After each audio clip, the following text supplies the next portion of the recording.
before, ano yung mga shows mo sa GMA? So far po ngayon yung pinakabago is yung Maka, which released kahapon lang po, ng Saturday. Pero yung mga dati, ano yung mga nagawa mo? Before yung Maka po, yung nagawa ko is yung Pipito Manaloto. Okay. So more than a year na din po ako dun. So super blessed din ako na nasa Pipito.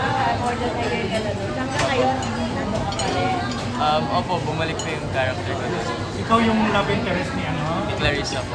Clarissa, si Angel ba yun? Opo, si Angel. Okay. So anong feeling na hanggang parang dalawang love team? Sa Maka, di mo may ka-love team ka? Parang best friend pa lang. Best friend ka sa Maka? Opo, best friend. Okay. Sino yung na-partner sa'yo noon? Si Olive. O si Olive Olive. Lee. Opo. Kalista. Sama kayo. Opo, sa Maka. Eh, doon sa Pepito, kayo ka lang din ka rin. Opo, si Clarissa. Kalista pa rin. Larissa.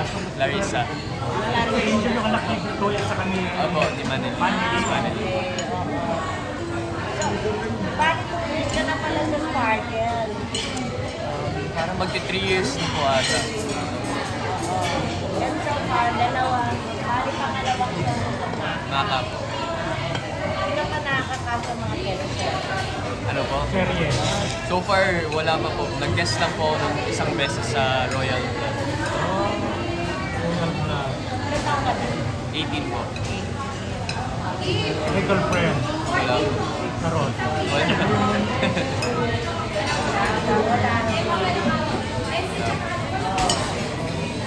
Anong feeling mo na yun na? Contento ka ba sa nangyayari or ano? Opo, sobrang saya po talaga ako na ayun, may bagong show nga po kami po yung Maka. Sobrang blessed po ako kasi talagang pinaghirapan po talaga namin yung project ito. Super excited po kami na napalabas na siya kahapon. Super saya talaga namin kasi akala namin din ma-delay yung airing nun. Pero ayun, na lumabas na siya ngayon. Super grateful ako na nasa parte po ako sa main cast ng Maka. Nag-audition ka ba sa Maka? O Opo, nag-audition. Sobrang dami po namin nag-audition. Parang 2 days po ata yung audition ng Maka. Tapos, after nung first audition, na-call back din kami. Tapos, may final audition. so far, sa tingin mo ano yung nakita nila sa'yo para mapasama nila? Siguro kasi, etong Maka, ito talaga yung isa sa mga dream role ko. Nung na-launch kami, sinabi ko talaga na gusto ko yung show na na parang musical. And then, nung nalaman ko na yung Maka is a youth-oriented musical teen show, talagang sinabi ko talaga na parang gusto ko itong project na to. Sana mabigyan ako ng chance na maging parte na to. Nakakanta ka rin? Opo, Nakakanta ka rin? sumasayaw ko. Member ng boy band. Gusto ko rin po yan. Pero teka mga bago yan, paano ka nag-start mo na sa show? Nung 7 years old po, sumali po sa Promel Aisha in Talent Cup Season 3 sa ABS po. Under skin category and naging grand finalist din po. Ayun, yun yung nag-start sa showbiz industry. Tapos after nun, sunod-sunod na rin yung mga projects. Naging mga TV commercials tsaka print ads po. Jollibee, Shell, All Your Pancake. Tapos, paano ka napunta sa GMA? So bale, nung mga 16 years old na po ata ako ng GMA. So nag-audition talaga ako. That time online pa eh. So kausap ko sila Mr. M. Tapos pinakita ko yung talent ko. Pagkanta ako. Sumayaw. Saka nag-acting. And then thankfully natanggap din ako sa Smart. Gusto ka talaga maging artista? Opo, gusto ko talaga. Parang lumaki ako dito na parang sinabi ko, eto na po yung gusto kong gawin. Tapos, ano sabi ng mami mo sa sinabi mo sa kanya? Opo, support naman kasi sila din naman po yung nagpupush talaga sa akin. Sila yung, opo. Yung isa gusto ko Si Marian Rivera. yung edad mo. May asawa na. Wala pa po eh. Wala pa po masabi. Opo. Siguro yun nga, si Marian. Bakit si Marian? Ba't talaga nakaka-starstruck talaga. Parang pag nakita mo siya sa personal, parang Parang yung balat niya nag-glow. Hindi ko alam. Hindi ko alam para i-explain. Opo. Sino pa? Sino pa? Si Marian, sino pa ba? Siguro si Bianca Umali tsaka si Isabel Ortega.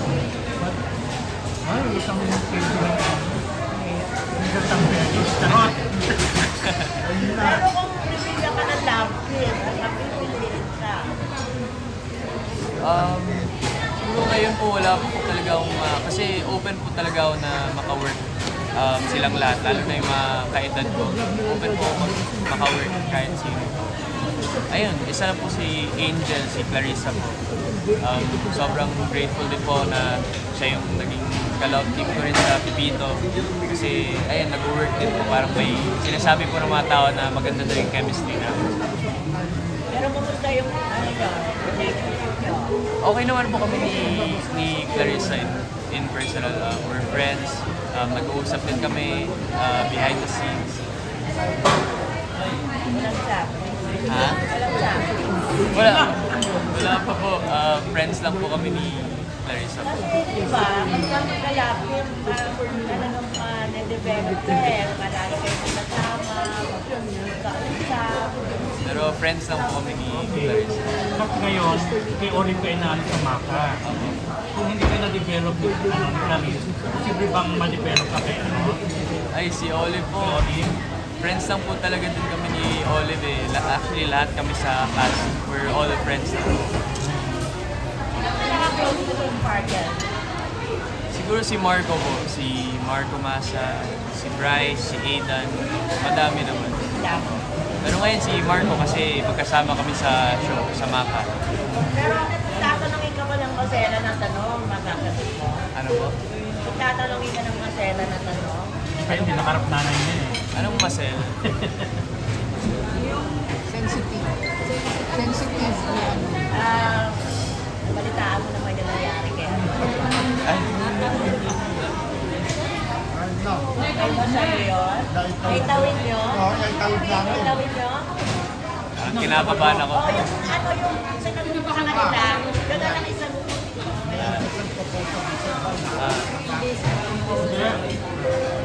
Di ba kami yung, siyempre, parto, di ba, nag-isip talaga yung nangyari kay Sandro. Parang gano'n yung reaction ko.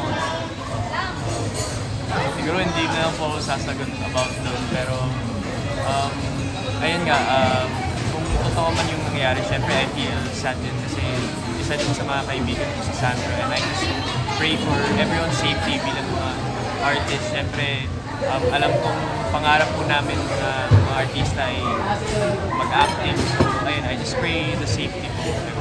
Pero paano mo pinoprotect ng sarili mo, ang pangalagang sarili mo para makaiwas sa ganong pangyayari? Siyempre, ako kasi personally hindi ako mahilig hindi ako mahilig gumala-gala po eh. So I feel like safe naman. Pero kung kilala ka kay Sandro, on communication base ba kayo? Opo, magkakilala naman po. Sparkle naman po. Pero di ba pa niya nakasama? Ano po? Di ba siya nakasama? Hindi pa po. Ano lang, kung kayo nagkakatian mo kayo? Opo, nagpapati. Nandun ka sa GMA Gala. Opo, nandun po ako sa... Pero, report paano mo maano yung, halimbawa, executive, paano ka makakatangos sa mga ganong pangyayari? Yung nangyari kay Sandro, halimbawa, yayain mo sa executive, paano mo mahandle yung gano'n? Kung kaya mo lang sagutin ha? Oo, okay lang ha. Oo, nagawa. Okay. Back tayo sa Maka, anong challenge? Okay na yun. Sa Maka, anong challenge na na-encounter mo habang nagtitaping ng tutorial show? Madami po talaga. Lalo na sa taping namin kasi lalo na sa second day, nahirapan kasi kami mag-taping kasi sobrang lakas nung bagyo. Parang nawalan kami ng kuryente, sobrang dilim. Mga 5 eksena lang po nakuna namin sa buong araw. So, yun din yung challenges namin sa taping. Pero sa character ko naman, medyo challenging siya kasi may parang soft side siya. Tapos, in real life naman, parang minsan nagiging stiff po ako. So, ayun, that's a challenge po. Pero ano, yan yung teleserye na natatapos ng 3 months. Sana po, dire-diretso. Opo. Habang nakikita yan, dire-diretso yan. Opo. Pinipray po naman namin at alam namin na magiging successful yung makap. Pero John, paano ka namin maano na ay mapapansin si John Clifford sa ano na to, sa orientation na to? Palagay mo? Sa tingin ko po kasi binibigyan talaga kami ng highlight. Talagang sa characters namin, madi-distinguish mo talaga kung sino yung mga characters namin. Kasi kaming lahat, iba-iba po kami. And ayun, thankful din kami sa director syempre kasi kay director kasi binigyan talaga kami yung characters namin. Talagang pinag-isipan talaga nila yung isang character para ma-highlight talaga, para may character talaga yung character. Ano may share mo sa amin na sa character mo? Since sa palabas naman po siya kahapon, yung ma-share ko is yung character, ano siya, sweet boy, tapos isa siyang makeup artist sa mga patay. Makeup artist siya sa funeraria. Yun ang role mo. Oo, yun. Na may pagka-comedy. Opo, medyo nakakatawa din. May eksena nga po kahapon na parang yung friend ko, kino-congratulate ko, tapos yung dala kong bulaklak yung pangpatay, tapos may nakalagay condolences. So, Pero ang role mo hindi gay, lalaki. opo, lalaki po. Then, ang love affair, ano, wala pa. Doon sa ano, Wala pa yung love angle. love angle. Wala pa naman po. Wala pa po. Pero kung ano talaga yung goal mo, gusto mo ba yung magbida sa isang teleserye? Opo, syempre pangarap naman Gusto po. mo rin sumikat na tulad Opo. Syempre, I think lahat naman o yung ibang artista sabi, ayaw mo na sumikat, tama na yung goal. Yung ibang artista. So ikaw, ano yung end goal mo? Siyempre, pangarap ko naman po talaga. Actually, kami lahat ng mga artista, feeling ko, pangarap naman namin lahat na maging bida din sa, masubukan yung magiging bida sa isang show, o yung kontrabida. So, ayun, yung goal ko talaga is, gusto ko talaga maka-explore ng madaming characters when it comes to acting. At the same time, gusto ko rin mahalo yung acting tsaka performing at the same time kasi kahit isa na po akong actor ngayon, ayoko pong mawala yung singing tsaka dancing. Pagdating sa singing, meron bang ginagawa ka dyan para like, Opo, bibigyan ka ba raw ng album? Anong plano ng actually mapapanood niyo po ako every Sunday sa All Out Sundays. Doon Ka rin. Opo, doon niyo makikita yung mga talent sa amin ng mga artista. every Saturday yan? Ano? Every Sunday po, every 12 p.m. 2 p.m. Nakikita, napapanood ka doon. Opo, so doon kumakanta po kami doon, sumasayaw din. So, doon kami nagpe-perform. Malaking bagay yun ah. Opo, sobrang... Opo, tsaka yung GMA binibigyan din kami ng mga chances na mapagkanta, mapakita yung mga performances namin sa YouTube po. Tsaka mga mall shows din, madaming mall shows na binibigay yung Sparkle sa amin para ma-enhance din namin yung performance skills. Sa local singers na paborito mo?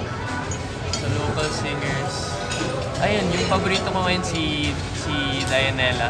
Yung kumanta Ay, ng... oo. Ang daming may gusto. Ang dami gusto may gusto. Lalaki siya, di ba? Opo, lalaki. Ang dami may gusto kanya sikat siya. Siya yung kumanta ng Sining. Yung Sining. Kasama niya si JR. OPM. Hindi, Ha? Opo. Kilala ko naman yung... Opo. Anong natutunan mo na nakasama sa project sina Manilin, sina Pitoy, ngayon sina Romney, sina Paner, mga gano'n? Sobrang saya po talaga na naka-work sila.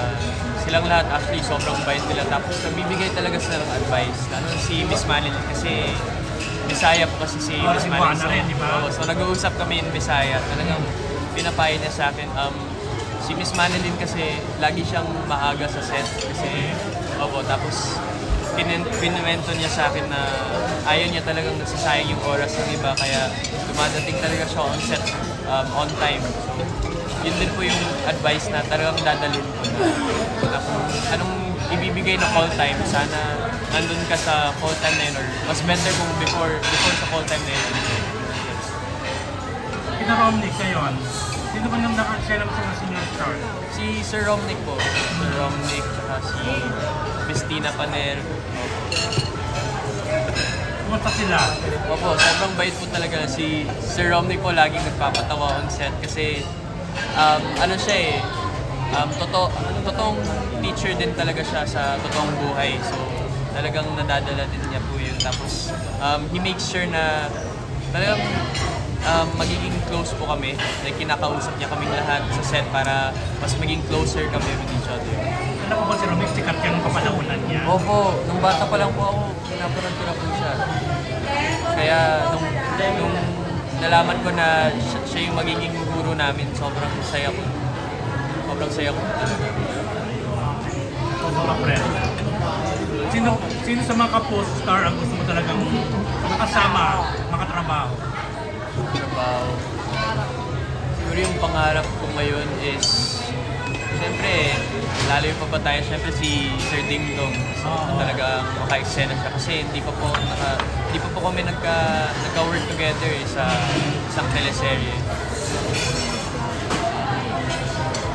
Oo, nag-Shopee commercial po dati. Tapos si Sir Ding Dong din yung na-feature doon. Opo. Pero when it comes to acting, hindi pa po kami nag-work together. So, sana, opo. Sa babae, Siyempre, isa na rin po si Miss Marian Rivera. Opo. And actually, si Miss Manilyn, dati sobrang pangarap ko po talaga na maka-work siya. Kasi, ayun nga, pina-idolize ko siya kasi Bisaya siya. Tapos, kumakanta din po siya, nag-perform. Nag-perform na rin po kami ni Miss Manilyn together sa All Out Sundays. Sobrang nag-enjoy po talaga kami. And I'm super happy ako na naka-work siya. thank you for Thank you so much po. Thank you.